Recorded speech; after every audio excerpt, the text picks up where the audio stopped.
The doors of learning and culture shall be open. Education shall be free, compulsory, universal, and equal for all children. Higher education and technical training shall be open to all by means of state allowance and scholarship awarded on the basis of merit. This is according to the Freedom Charter in 1955. These are some of the promises that were made by the government as we're fighting as a country towards democracy. And today we are having Mr. Zamuxolo Nduna as our guest, who holds a master's degree in international comparative education from Zhejiang Normal University in China. He also holds honors degree in political science from the University of Nelson Mandela. He also has a bachelor's degree in political science and public administration, obtained at Nelson Mandela University. Nduna is a former deputy chairperson of SAPASA, Nelson Mandela chapter. He served as a ANC subcommittee member of education in the Eastern Cape. Mr. Nduna is the former CEO of Ubomi Foundation. He has worked as a reporter coordinator at the headquarters of the African National Congress, Chief Lutuli House. He has worked as a researcher assistant for the University of Johannesburg and Nelson Mandela University. Nduna has worked with local and international scholars in China and in South Africa. He has published two book chapters. The first chapter was published through Northwest University, and the other chapter through Nova Publishers in the United States. This is the Young Researchers Hub, where science and the public become one. I welcome you as the host today, Isasipho Nkosi-Mdenge, and I am happy that we're having this session today with Mr. Zamuxolo, known as our international scholar and mostly known to many people as Ushweme. And I thank you for taking your time, Nduna, that you having this conversation with us today and take us through your research where you're interrogating the transformation in South African universities through the lenses of First Must Fall movement, which happened from 2015, an ongoing struggle post-apartheid in South Africa. Thank you very much for your time and welcome to the Young Researchers Hub. Thank you very much, Ms. Mdenge. Am I audible enough? You're a bit far from us. We cannot really hear you well. It's a bit soft.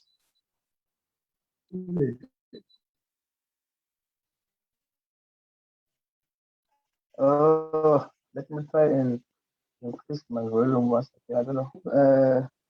Let me just project my voice, and maybe I'll be able to, or you guys will be able to hear me. If we move on the same parallel, is it okay? Yes, we can hear now. Oh, perfectly. Now, I think first of all, it would be inappropriate of me not to express my sincere gratitude to you and your team. If there's a team, I know there's a team behind, this great work that you are doing, in locating young, upcoming, or already established researchers. Secondly, I wish to, congratulate, the young people who will be interviewed by NYCA.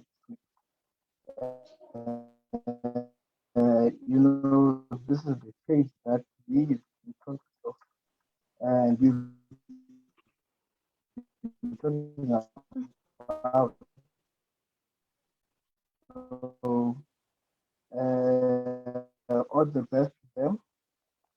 hopefully that a young person of energy. My thesis is on transformation in South African universities from the perspective of ISMAS 4. I think as a start here, when I presented my topic to the school, as well as to my supervisor, there were some glitches in terms of why am I talking of transformation in South Africa? I mean, at the time, the movement was still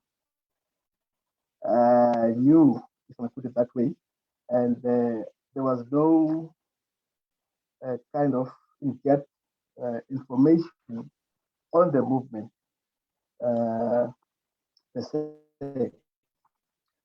So I'm gonna start with my introduction here because I just want to keep it very short so that we have engagement further based on the, the, the, the presentation.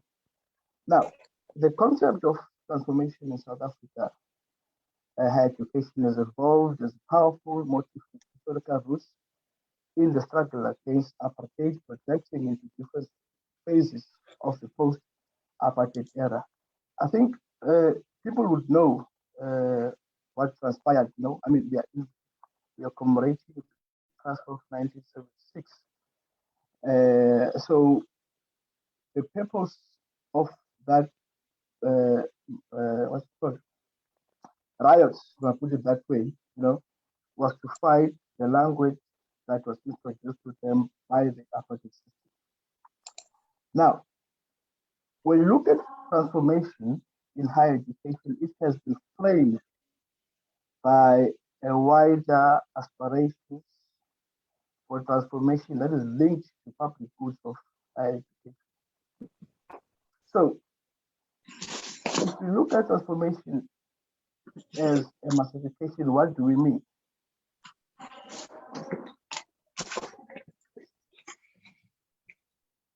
Sorry. Can you hear me from my side? Yeah, I can hear you. Loud and clear. All right, thank you. No, you can continue from your side. Okay, perfect. So when we talk of transformation as a massification, what do we mean? Now, the intention at that time it was to develop a policy and the funding mechanism to transform the system so that the inherited inequalities between the historically black and white universities were diminished rather than intensified. Look, the Higher Education Act of 1959, what it did was that it segregated the vast majority of South Africans, especially blacks, if I put it that way. I mean, you had your white historical universities and your historical disadvantaged universities. You had your Busu and your, University of Forte, etc. Then you had your so-called white universities that were more privileged than the historical black universities as they are currently known. So if we look at transformation as equity of access, what do we mean by that? Now, government policies in the era just shortly after we gained, or shortly after 1994. So government introduced policies, namely your NSH framework of 1996, the Education White Papers, and the Higher Education Act of 1997, which provided the rationale and a specific direction for the reconstruction of higher education. Remember, when just after 94, we had the RDP, the Reconstruction Development Plan. It encompasses not only on infrastructure, but on social and economic issues as well. So then it was necessary for the country to take a clear direction as to how are we going to reconstruct the higher education.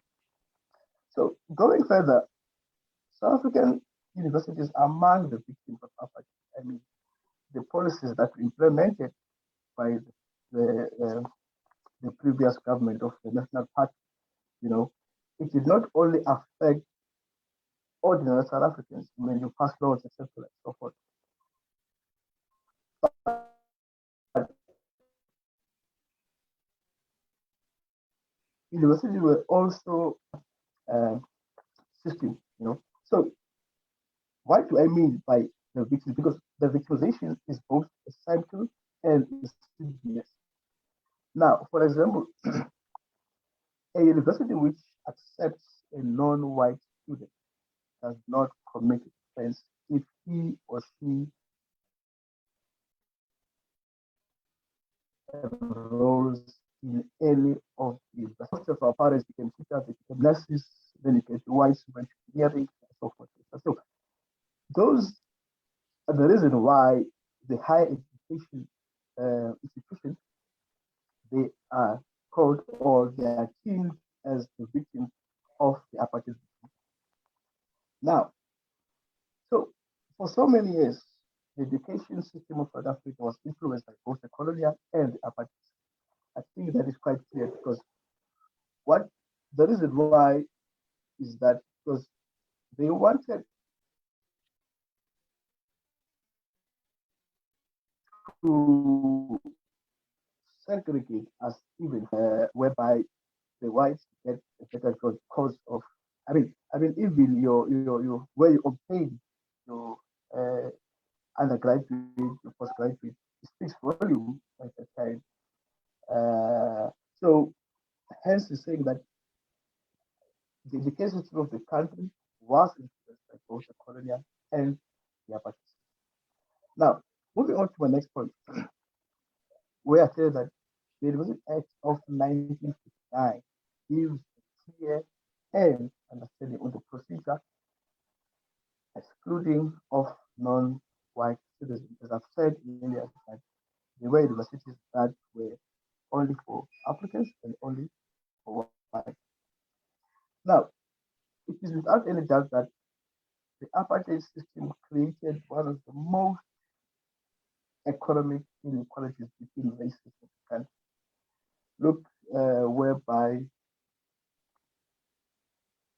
a white or an African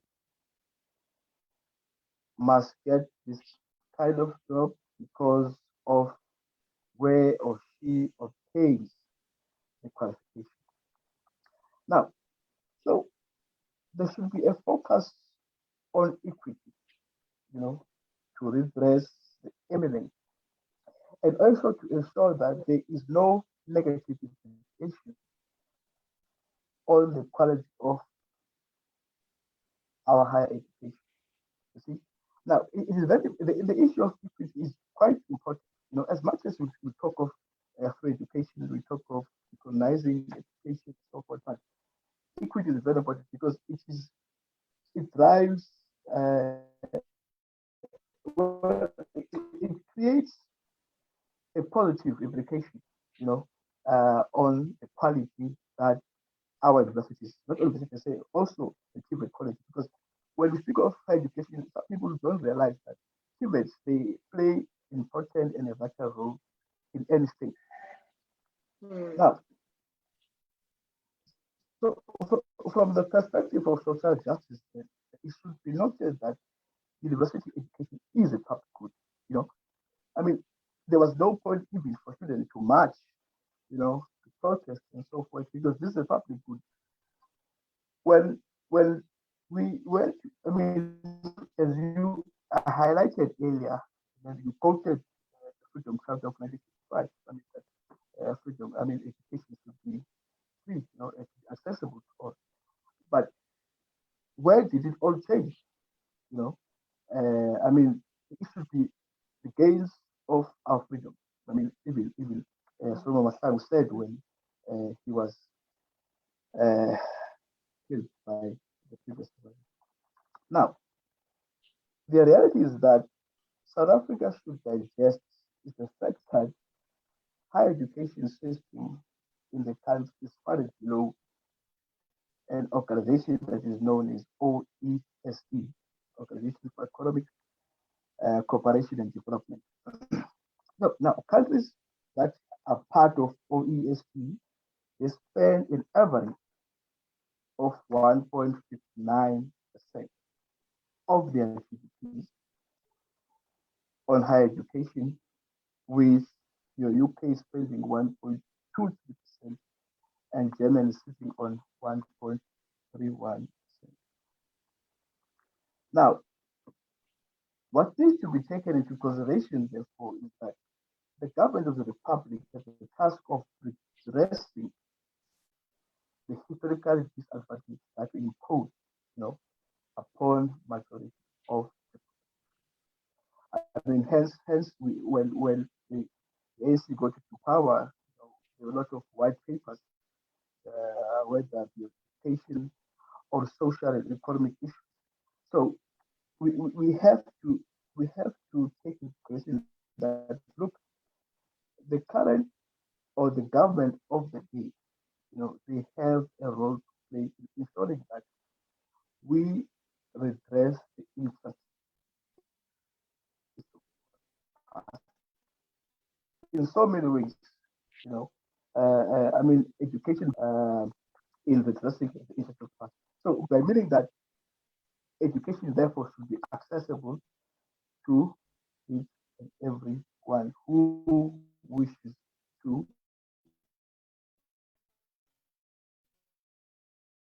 enroll at any higher education funding crisis through the power of tax. Even though people are losing jobs, which means the GDP is definitely going to, it's not going to increase. Now, under the current democratic dispensation, higher education it has a role to play in social and economic, in social, sorry, social and economic. Now, I want to look at the background of the study. That was the Now, in South Africa, transformation is deeply rooted to the country's apartheid, as I've said in the introduction of my presentation. So, therefore, the transition to democracy in 1994 gave impetus to transformation to higher education system into one that was open, relevant, and non-discriminatory. Now, that means that as much as there is a slow rate of South Africans, young, old, getting access to uh, these institutions, it is because there is that transformation in terms of if you want to pursue maybe a degree medicine now, the color of your skin doesn't matter as long as your grade speaks for themselves. So universities in South Africa, they're not embracing the complexity of transformation, which means that they should understand transformation or transition as a fluid, open, ended construct rather than a static notion that is only focused on democracy. So the key transformation challenges facing education in South Africa, even in South Africa, is to redress the inequities that were brought about by the apartheid system and simultaneously respond and address the developmentalizing and technological and oriented world economy. Look, I often speak about this point that look, there's actually a need why the government of the day, together with the private sector, that they should invest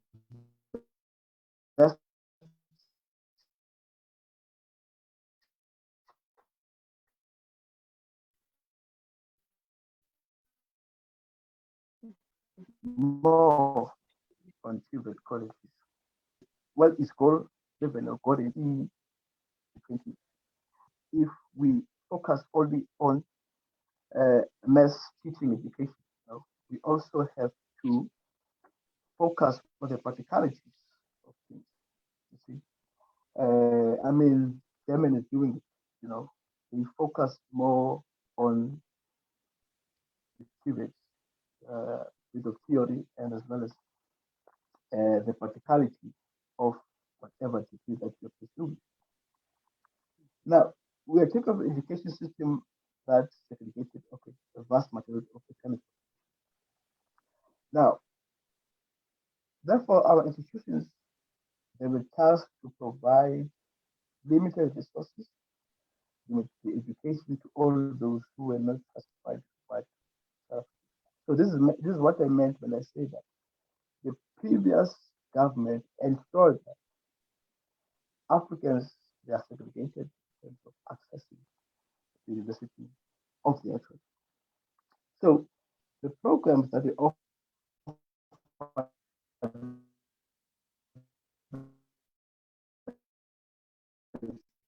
of higher learning reflected assumptions about the careers there. Now, this movement, the protest began as a counteract against a rise in fees and also a call for the removal of symbols of colonial and apartheid era. I think we've seen that was it UCT when they took down the statue of Cecil John. And I think I heard last week that there's going to be they are renaming some of the university halls, etc. Now, the student protest gained momentum, and it immediately turned into a national student uprising calling for free, decolonized.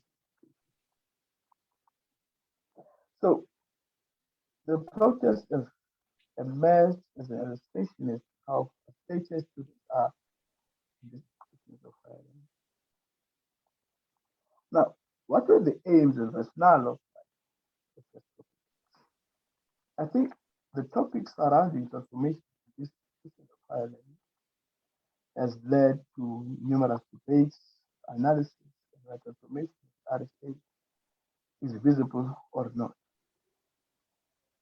So the theme of the study was to explore the perspective of movement transformation of higher education in South Africa, was also to get a better understanding of how the movement influenced institutions of higher learning, and also to explore the link between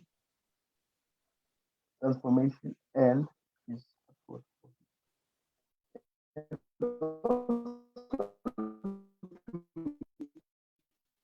Explore the importance of transformation in the Republic. Then, my theoretical framework, I adopted a critical conflict perspective, which means that the argument in the study it illustrates that conflict is not always functional. So, social theories such as your Durkheim and Pascal have also assumed that conflict is dysfunctional. So, conflict in most cases, it is a source of harmony in a society with conflicted people, given that the conflict is between members of the dominant and class. So, in this case, the conflict was between the subsidy students and the institutions of higher learning and also the government. Now, there are two factors that tend protest movement to become radicalized: the escalating of policy and competitive escalation. And if you look at the methodology that they use applying out my studies, that in any empirical research or study, the collection of data is at the heart of the study so that the entity of the study can be understood. Now, my study sought to understand the influence of movement institutions of higher. Now, in In this study, I used the following method for data review analysis. Now, this is done through reading, analyzing, and sort data in order to identify essential attributes. A significant difference from other methodologies that it does not directly deal with objects and the study, but it directs access to information rather than which is generally referred to as non-contact. Now, the categories of research that I applied the scholars research. What I did was that I collected and analyzed scholars' literature on the topic related to population in institutions of higher learning.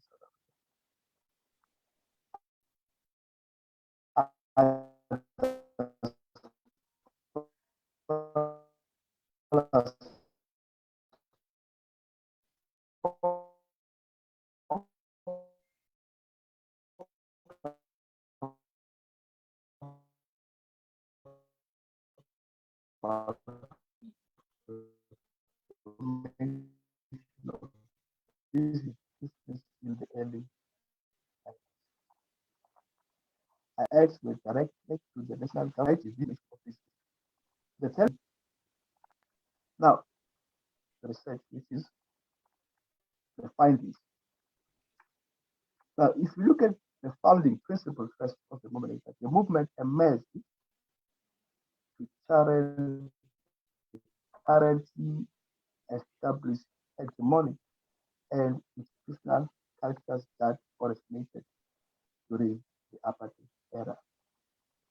Secondly, the movement is built on the principle of black consciousness with the aim of disrupting multiple systems that are aimed at oppressing black Africans, class, race, and gender.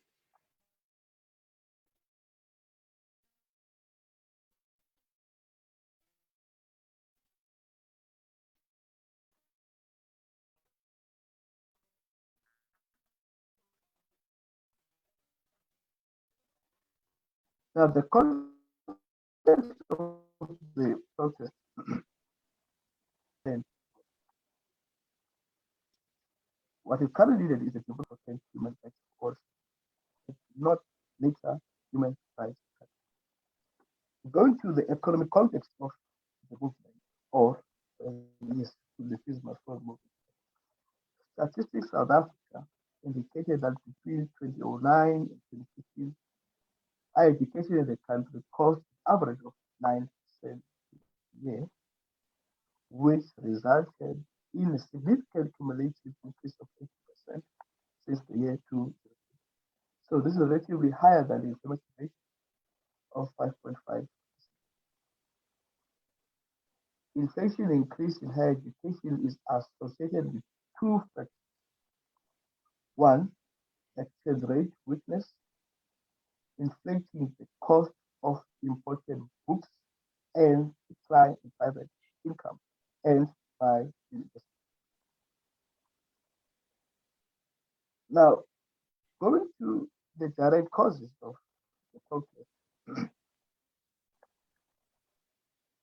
the universities, the communication, exclusion, and the maintenance of the system was used to segregate the majority of Africa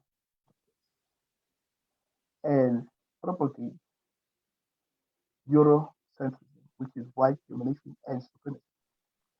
So there's no doubt that after more than 2 decades into New South Africa, the country's education system is still largely percent.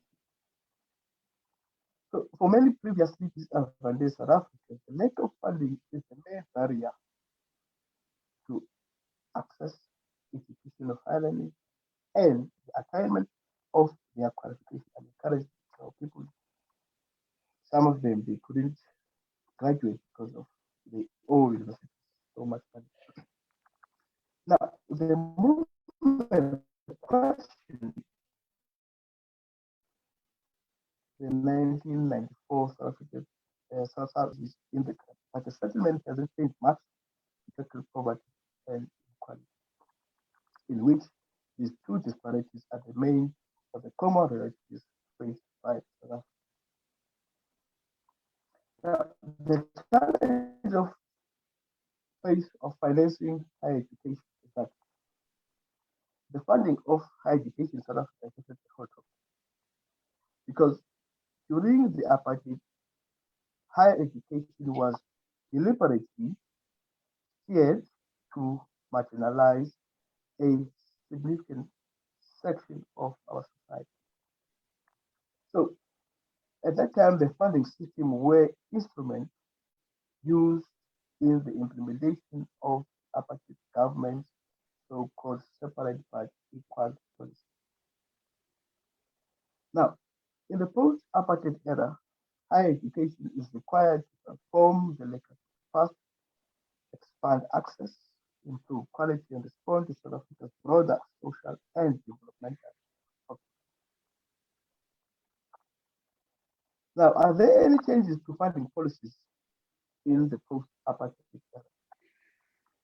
Now, the apartheid era formula funding adopted by blacks only universities which required Monica historically disadvantaged universities.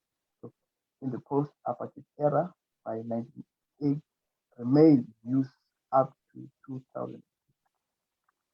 The manner in which public funding is allocated to universities is known to have a major effect on the behavior, educational performance, sustainability, and their long-term success. So while the collapse of apartheid occasioned dramatic transformative changes in government approach to the allocation of resources to universities for many historically disadvantaged universities, the changes have not gone far to remedy their longer, long history of. Now, if you look at the demands, what were they demanding? The free education. Now, the Commission on Free Education, it highlighted few demands from the students by the students. According to SAUS, its view is that charging fees is against the spirit of the freedom.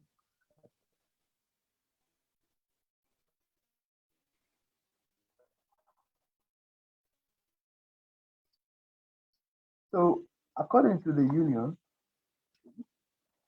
and learning, people get education that they afford, not the education they need.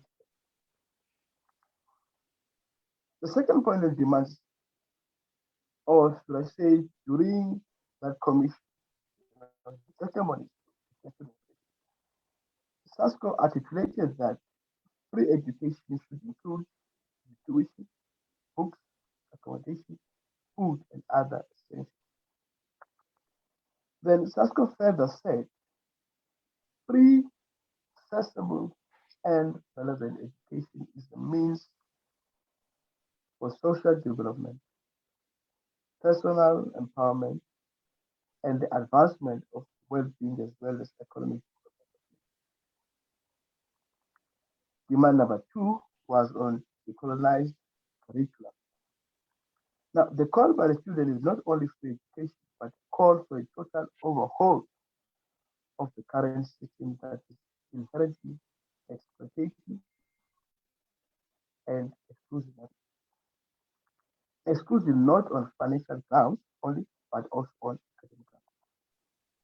So the call for the restructuring of the South African universities is a need to ensure student success. So the demand is for the decolonization of the education system, the decommodification of higher education, curriculum review, broader transformation of the sector, the education of structural issues, and defeating of institutional autonomy together with free quality education for the missing middle and for the poor. Now I had two recommendations for national government The study recommends that the national government should work towards funding with 1% of the country's GDP. The state should fund students in South Africa so that they'll be able to meet the demands of the economy. BE and through BE beneficiaries receive 4% of their shares as endowments to South African universities. This has worked in higher education institutions in Europe. Government, including universities, should prioritize previously black universities because these institutions rely on government for their income and social sustainability. So the PIC, known as the Public Investment Corporation, should collect the 1% annual tax from corporate and wealth surrounding. For South African universities, I recommend that they should maintain the quality of education. The study also recommends that institutions that are already well equipped, already well funded, there should be a quality council that needs to be established to oversee this. So the study recommends that there is a need for reforming the curriculum of higher education or institutions to ensure that the reformed curriculum meets the needs of the economy and the society. Now, South African universities as centers of academic excellence to provide skills and the template of or template to communities surrounding these institutions around issues of transformation, equity, and success. I think that's where I'm going to end. Thank you. Thank you very much, Nduna. You mentioned quite a number of points that I would like us to have an engagement on a conversation. The first two ones would be how do we achieve equity? As you mentioned, the overall issue in South Africa post 1994 is equity. Now, how do we achieve equity in institutions of higher learning? And secondly, you mentioned that according to OECD, we are below average in terms of our funding of institutions of higher learning. How do we catch up as a country to get to that point? Because you also mentioned in your study that we're even below to some of the African countries. But in understanding, South Africa is one of the richest countries in the continent, but yet our funding towards or our financial investments towards institution of higher learning is very low. And this is also alarming in a country where education, in terms of basic education, there's more funding that is invested there. But then again, the same issues you're talking about are still plaguing the Department of Education and Primary Education. So we are a country that is in crisis, and hence the result of the revolt in 2015 being one of the unique revolts that we've had as a country post 1994. Okay, let me start with the equity one. You know, when we speak of transformation, you know, let's not only transform the curriculum. We need to look deeply, you know, in the policies of these institutions. Right now, when we talk of equity, let's not only focus on students only. You know, let's look also at the case of gender and race. You know,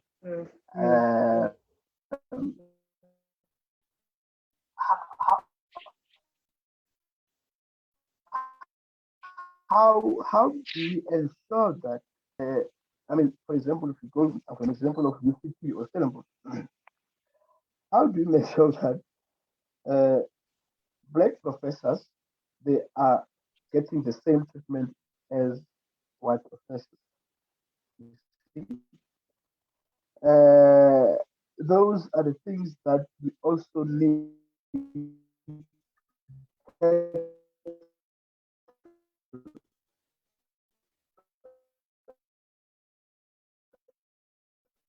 on the issue of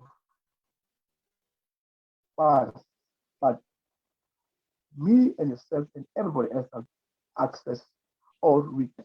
As much as they're providing this knowledge to us, to books and so forth, and their knowledge, but are they treated better, or are they treated equally in their respective departments, respective faculties, and so forth, right? So we also need to have a discussion on that, uh, uh, on how best we achieve equity. There's no other way than to look at the policies. Also, the government should intervene. I mean, we have the Ministry of Higher Education. What purpose does it serve if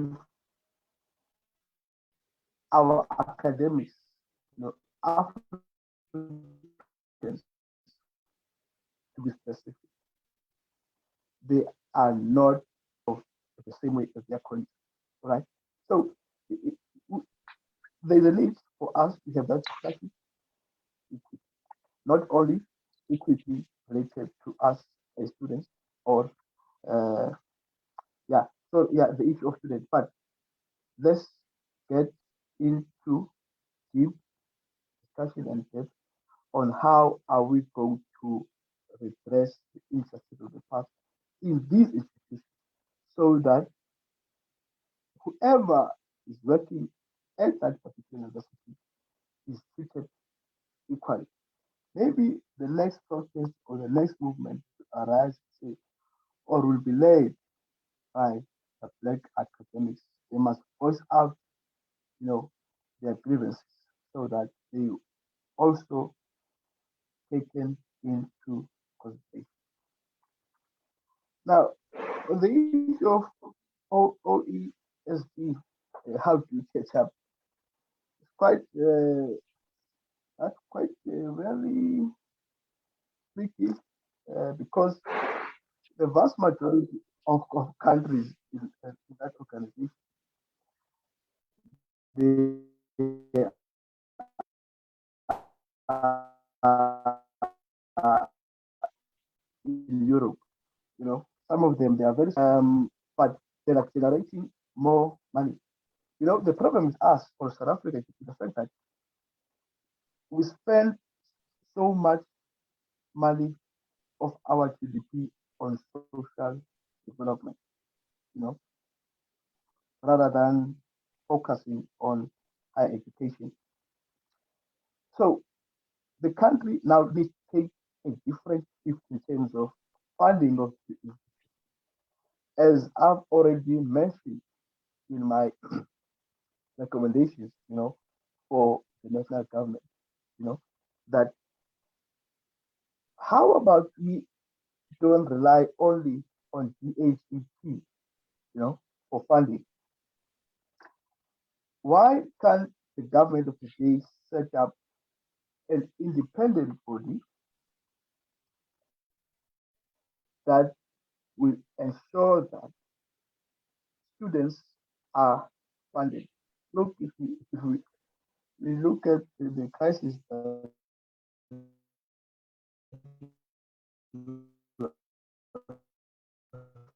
facing in terms of financing of these institutions, that and no one is held accountable. Whoever that steals or is corrupt must face the music. So the money that is meant for students or for institutions of higher learning in this country does not reach where it's supposed to be. And also the issue of GDP in South Africa is problematic because people, more and more people, are losing jobs, right?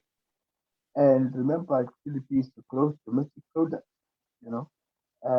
It could be the fact that we don't have much to sell, or we do, but the intention is not to fund this business of higher learning. So we need to bring also the private sector into the issue of funding our institutions. Thank you. Thank you, Ndona. As you were talking, I think sort of the point you also highlight. I'm glad you mentioned on the last part that the private sector has to be involved, and you mentioned in your thesis that since 2015, the corporate sector has decreased drastically on their funding in helping. And I want to understand what led to the decrease. That's the first part. The second question is, we have had the call that free education has been declared, but we still have, but financial exclusion is still a reality in many universities. How do we then, as students, or how do then students take on that? They're being excluded, but they are still being told that there's free education. So is free education really implemented in South African institutions? Look, I think, okay, I'm gonna respond to the second question. I need you to repeat the first one. I think I've lost you somewhere, especially when you're asking the question. So that's repeat the second question for me. I mean the first one, sorry. Oh, the first one was on the decrease on funding by the corporate sector. So you mentioned in your thesis that from 2015 there's been a decrease, and my question is, what led to the decrease from the sector funding in higher education in South Africa? And of course, the follow-up question is, what can be done to restore that?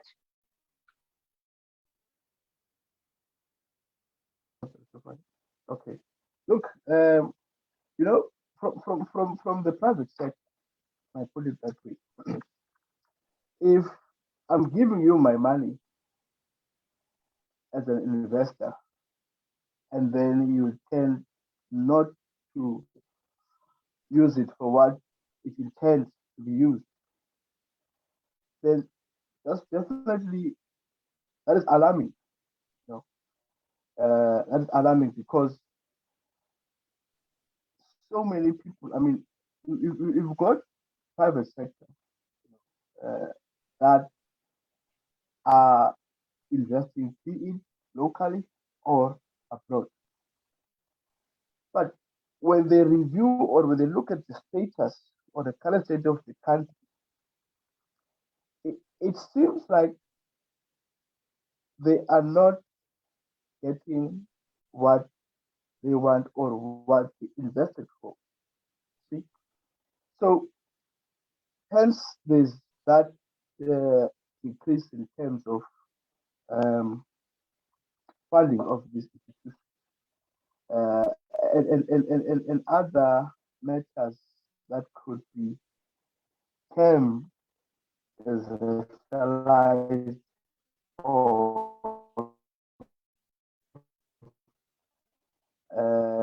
I mean who it also affects um, how the institutions are funded. Because remember, institutions they have the executive,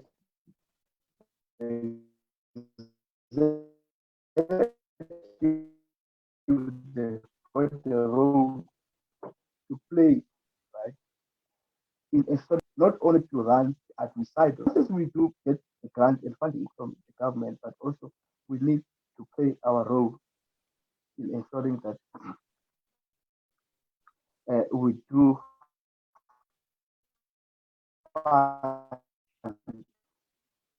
or we keep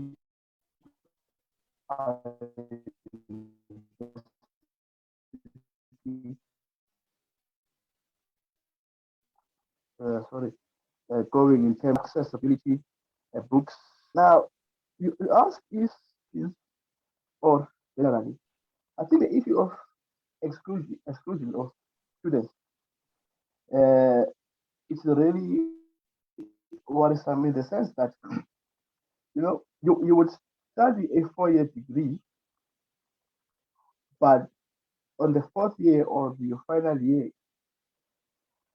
NSFAS drop you and say, no, we can no longer find you because of XCP and so forth.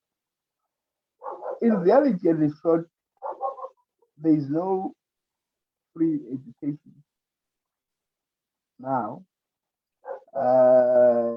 As much as the president, the former president Zuma said that they implement it, or there won't be university fee increment in South Africa from 2016, if I'm correct. But this hasn't been much change, the dynamics are still the same.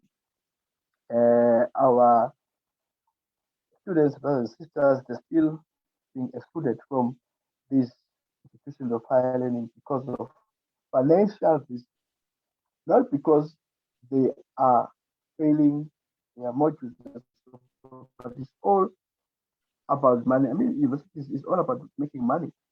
So hence, they just say, okay, so and so, or was smart, he or she can't continue being a student here because he or she owes us. So, in a nutshell, uh, we are far from saying that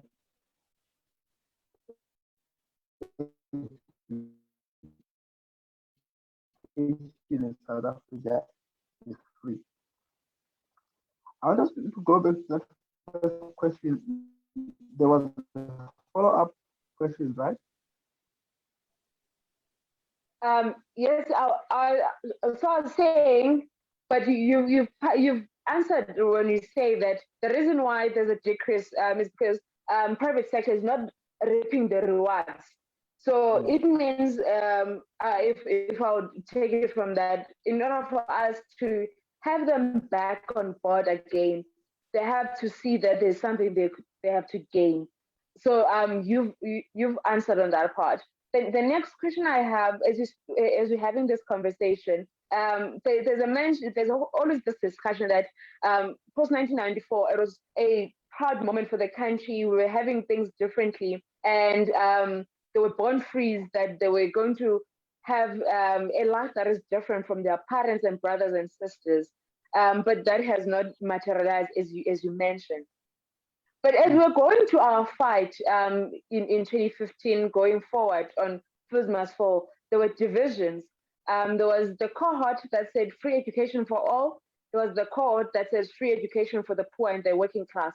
Again, it speaks on the dynamics of South Africa, the inequality, the classes that we have.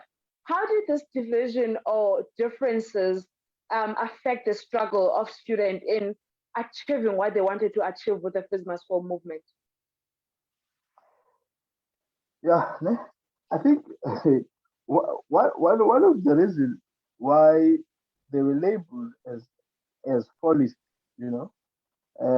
some of them they just wanted popularity. When in any struggle, dating back to the 1960s, during the past boycott in the US, so forth. The motto was that you must always keep your eye on the prize, right?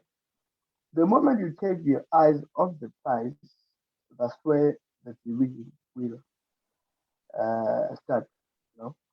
So that's also what happened during the the protest of 2015.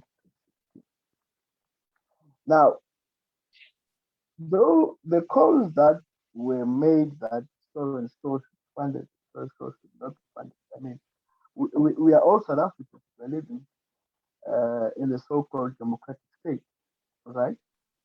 So if the freedom charter said that education should be free, then it should be free, regardless of which.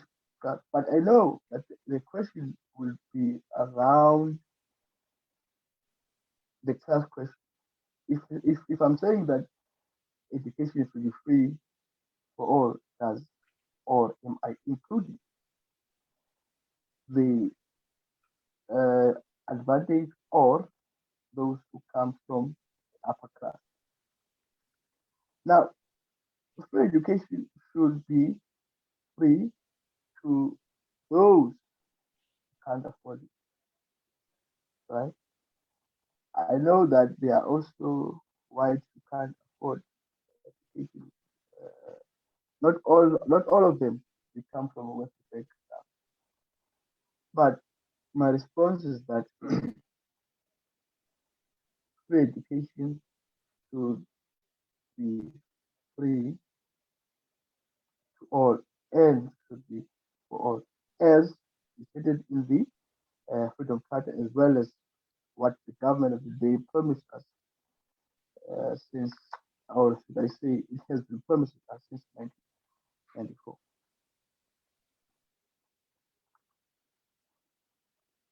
So that's my view on the division between two. That those who are eligible to be funded should be funded. I know there is the what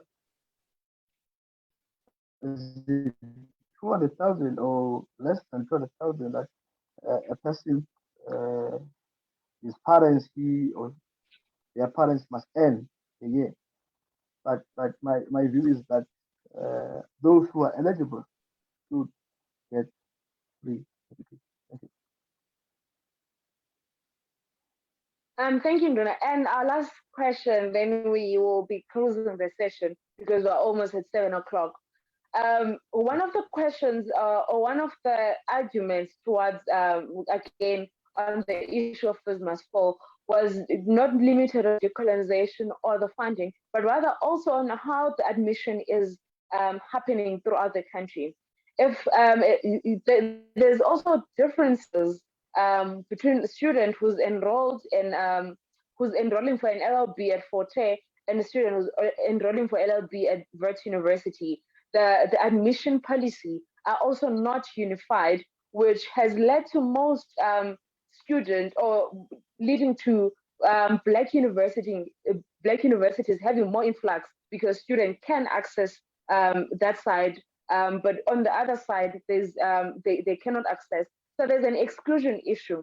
How do we as a country get, or is it something that is possible where there could be a standardized policy on admission to curb the exclusion that is currently ongoing? Because Wits will decide to have 42 points for a person to be admitted for an LLB, while the University of Fort will have a 32 points. So of course, many of our Black students, again, because of issues in high schools where there are no teachers, there are no books to study, their performance get hindered.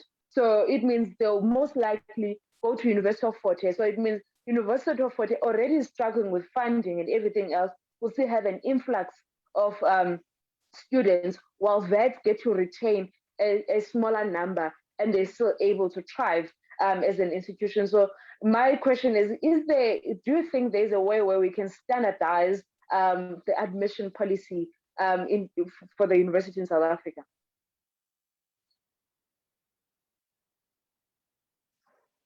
Look, there's no way that we'll be able to do that. Remember, throughout my presentation, I kept on mentioning the issue of what we are facing now is the result of the colonial and apartheid system. Secondly, remember that universities, they have their own autonomy, right? The government or the private sector can't have a say is to look, can't you just reduce your entry, your APS points for these students, you know? That is part of the exclusion, you know?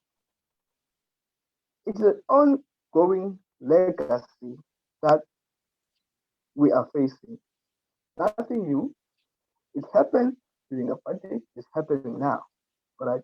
So it goes back to the question of do universities have autonomy?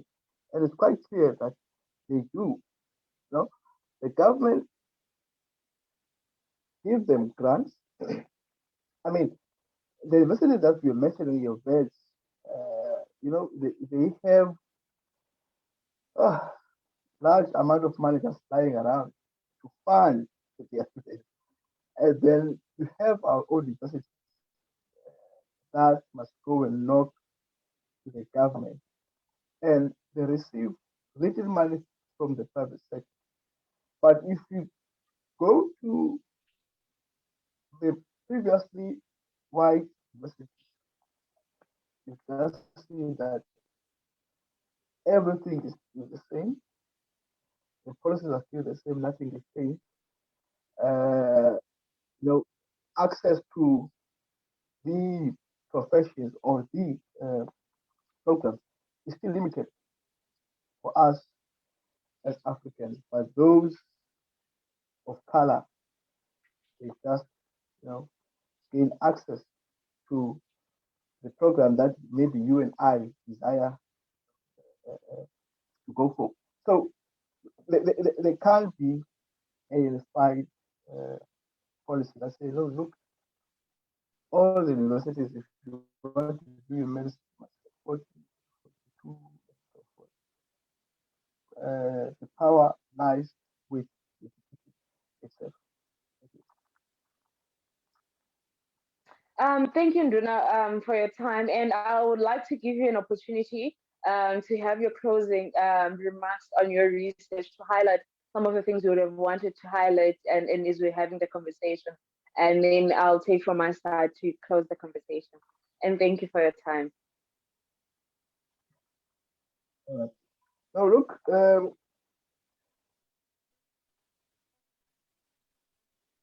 part of as I conclude, I would for us to gain or for the government of the day to hear our grievances and so forth, as much as is necessarily or it's a necessity to the street protest, and do all those things. But we need to remind the government that look, when you promise something, you must deliver. You know, Mm. uh, we don't want to see what happened in North Africa, the Arab Spring, when the youth decided that enough is right. Now, there also should be a call. I mean, there's been a call that young people now should be at the forefront of development socially and economically and otherwise. Hence, earlier I said, we must also put more money, you know, in ensuring that the vocational training are well equipped. I mean, now this is the 21st century.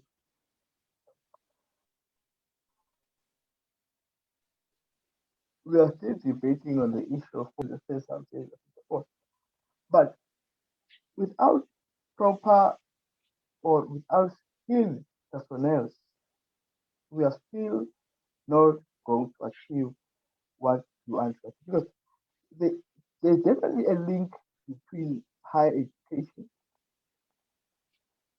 society, as well as the economy.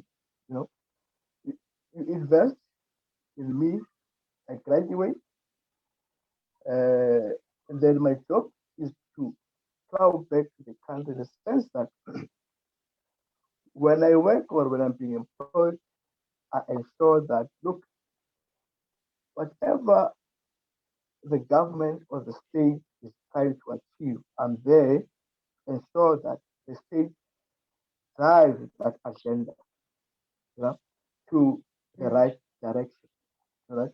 So that we must not always look at things and say, oh, okay, if you get your degree from university, okay, you're going to get it. But there are other things that we need to look into, you know, give the youth, give students skills so that they'll be able to do things for themselves without knocking on your door as a financial, uh, as someone who's got financial. But if I got a skill, I must make sure that I utilize it to my best ability. Thank you, Nduna. As you're having this conversation on your last part, on your conclusion, you remind me of what President Julius Nyerere talked about on education for self-reliance, when he highlights that children are taken into far areas from their communities, and they learn, and after learning, they never really want to go back to their communities. And that's how disconnected our education systems are from our communities. And just this week, we're having a conversation and first autumn school of the University of Forte around challenges in primary education. In the very conversation we're having today, some of the challenges I highlight the difference between the haves and the have-nots, between quintile 1 schools to quintile 5 schools, is still the battle between what previously to white universities and black universities is a challenge today. So 40 years into the revolt, 40 years plus into the revolt by the young people in 1976, we're still having this conversation. We're still, as young people, battling with the same challenges they were faced with. And as you question it, what has gone wrong? What happened to those promises? And what happens to those deliberations that were written? Why we still have this conversation? And it reminds me of what is mostly quoted by many young people as we read Frantz Fanon, that every generation has its own mandate. It's either we betray it or we fulfill it. And I am proud to be part of a generation still questioning the government and holding it into accountability, that you promised us and we expect a result. But you also call us into task that we also have a role to play, me and you as individuals, as a collective. If we continue to look at the government, things might never really happen. So it's also a call from us for young people to, yes, we have waged a war or we have waged a struggle against the government, but we must then look at ourselves and ask ourselves, what is it that we can do to move the country forward? What resources we have that we can move forward? There are many discussions that you want us to have, the struggle of Black professors in universities. But there's one that is particularly that I want to highlight, that we need to look at from different facets. The student that remain in university for more than 5 years doing one degree, and what it means for funding in our universities. Is when one student is being funded for one degree for over 8 years, what does that mean? Is it fair for other students that are still in the line? How do we assist that student? So the conversation needs to be ongoing. But I'm glad that we're closing this month with this conversation, understanding holistically what higher education is currently faced with and what is it that young students of color are currently faced with. For me, it has been Nkosi Mjingi from the Young Researchers Hub, where science and the public meet. I thank you for your time. I thank you for tuning in today and listening to us as we unpack this conversation, having our international scholar, Zamukolo Nduna, with us today. It was a fruitful conversation, and we thank you for your time. And please sanitize, wear your mask, social distance. The third wave has come very hard on our country, especially for those who are coming to Gauteng province. Things are quite difficult this side of the country. Please, whether you Wuhan of the country or of the world, so please sanitize, stay safe, and have a great weekend. And from us, we thank you for your time and we say goodbye and enjoy your weekend.